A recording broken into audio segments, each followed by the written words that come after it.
If I would predict one thing for 2026, it would be an economic crisis that is for the United States. And again, once economic crisis kicks in, you have it. It manifests itself in political, social instability. The rationality of states tend to wither away when things at home go poorly, and they will seek quick fixes and easy solutions, and like these tariff policies, or allow economic conflicts to elevate into war. So how do you see economic crisis playing into 2026, especially the Right. U.S.-China rivalry? Right. So the American economy has some major weaknesses, and you're right that it's possible that America faces a great financial crisis this year. So let's go over some of the major problem areas of the American economy. The first is artificial intelligence, where right now most American GDP is driven by investment in AI. So just building data centers, which consume a lot of water and electricity in local communities. And what's a problem is that these data centers cost tens of billions of dollars. And it's really unclear how these data centers will make money, because right now, how most people make how most people use AI is to generate videos and to like cheat in school, right? To get ChatGPT to write their essays. It's unclear how this will be beneficial to the economy.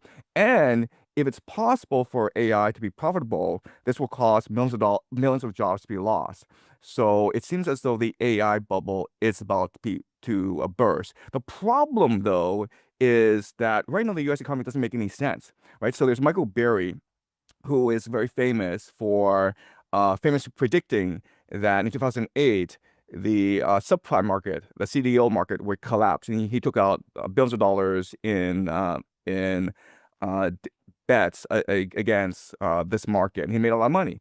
And then he made a bet against AI because he was certain that none of the fundamentals made any sense in the AI industry.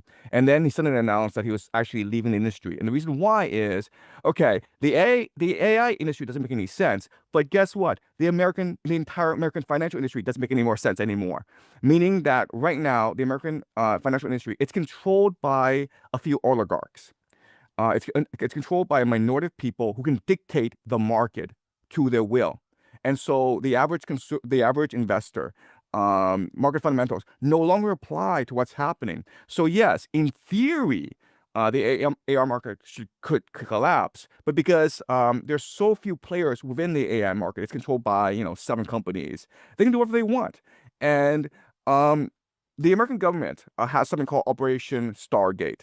Project Stargate, and so Trump has promised hundreds of billions of dollars to invest in the AI infrastructure. So it's possible that this bubble keeps on going on and on. Okay, so this means that right now the American financial industry lacks the capacity to self-correct. And so if the market collapses, it's probably gonna take the entire economy with it. And so that's a great problem facing the U.S. financial industry. That's problem number one. Problem number two is over-financialization.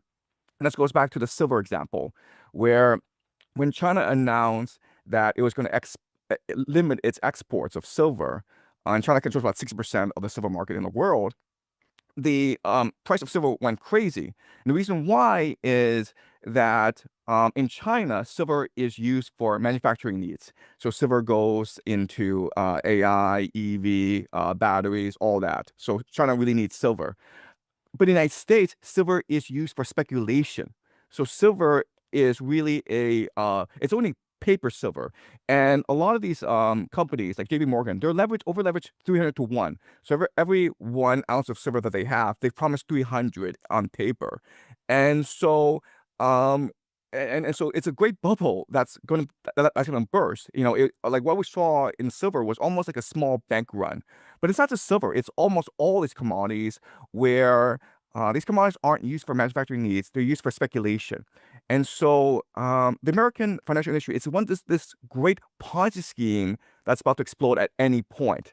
And the third great weakness of the US economy, of course, is cryptocurrency, where, Bitcoin, it's all just speculation. It brings actually no benefit to society. So you have all these major weaknesses in the American economy. But because first of all, you have a few oligarchs who control the resources.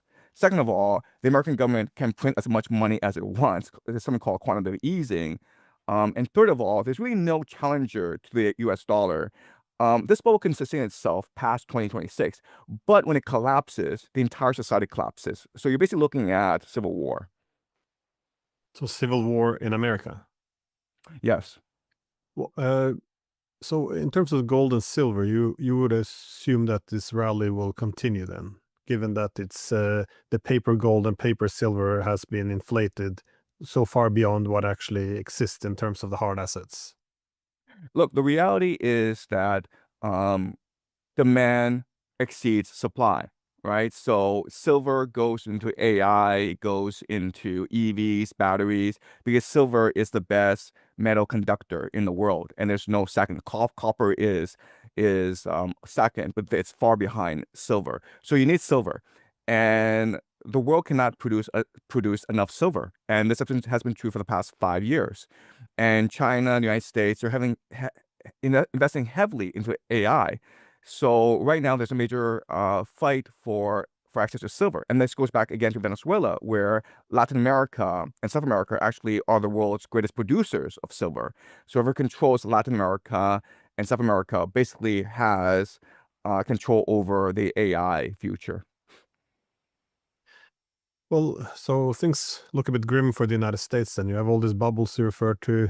Once this begins to fall apart, civil war becomes a real possibility. But how do you see this obviously affects the rivalry they have now with China? But what do you see on the Chinese side? Because what are the strategic priorities and how do you see them pursuing them? Because one would assume that China would also become a bit more assertive as it becomes more confident, but also as the pressure is building on the United States to essentially break China and will restore the 90s, if you will.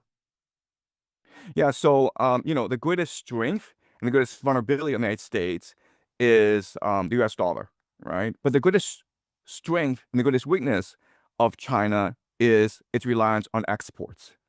China is an export-oriented economy, and in order to feed its economy, it focuses on exports. And sometimes its export strategies are counterproductive and self-defeating. So, for example, it dumps commodities onto the world market, which hurts the trade system. Okay, so China has also a lot of fundamental issues.